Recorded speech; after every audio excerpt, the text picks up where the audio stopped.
Mr. President, with respect, I think it's disrespectful for you to come to the Oval Office and try to litigate this in front of the American media. Right now, you guys are going around and forcing conscripts to the front lines because you have manpower problems. You should be thanking the President for trying to bring it into this conflict. Have you ever been to Ukraine? Did you say what problems we have? I have been to. Come once. I've actually watched and seen the stories, and I know what happens is you bring people, you bring them on a propaganda tour, Mr. President. Do you disagree that you've had problems bringing people in your military? And do you think that it's respectful to come to the Oval Office of the United States of America and attack the administration that is trying to prevent the destruction of your country? A lot of questions. Let's start from the beginning. Sure. First of all, during the war, everybody has problems.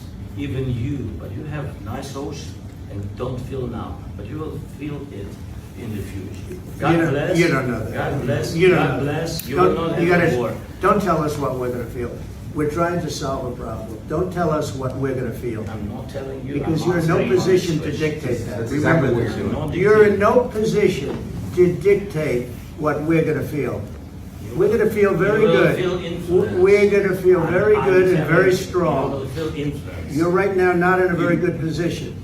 You've allowed yourself to be in a very bad position, and he happens to be right about it. From the very beginning of the war. You're not in a good position.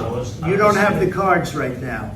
With us, you start having cards. But right now, you don't. Yeah, you're playing cards. You're playing cards. You're gambling with the lives of millions of people. You're gambling with World War III. You're gambling with World War III. And what you're doing is very disrespectful to the country, this country. It's back to you. Far more than a lot of people said they should have. Have you said thank you once this entire meeting? No, in this entire meeting, have you said thank you? You went to Pennsylvania and campaigned for the opposition in October. Offer some words of appreciation for the United States of America and the President who's trying to save your country.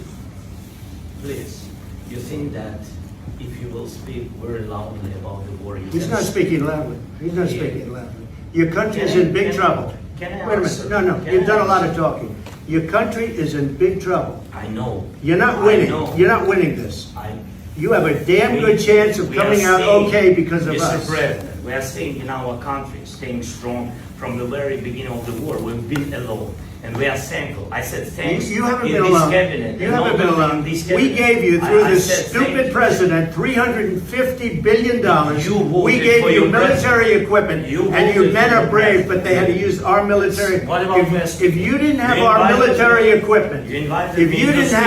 military equipment, this war would have been over in 2 weeks. In 3 days, I heard it from Putin. In 3 days. This is something maybe less. In 2 weeks, of course, yes. It's going to be a very hard thing to do business like this. Again, just say thank you. I said a lot of times except to American people. Except that there are disagreements, and let's go litigate those disagreements rather than trying to fight it out in the American media when you're wrong.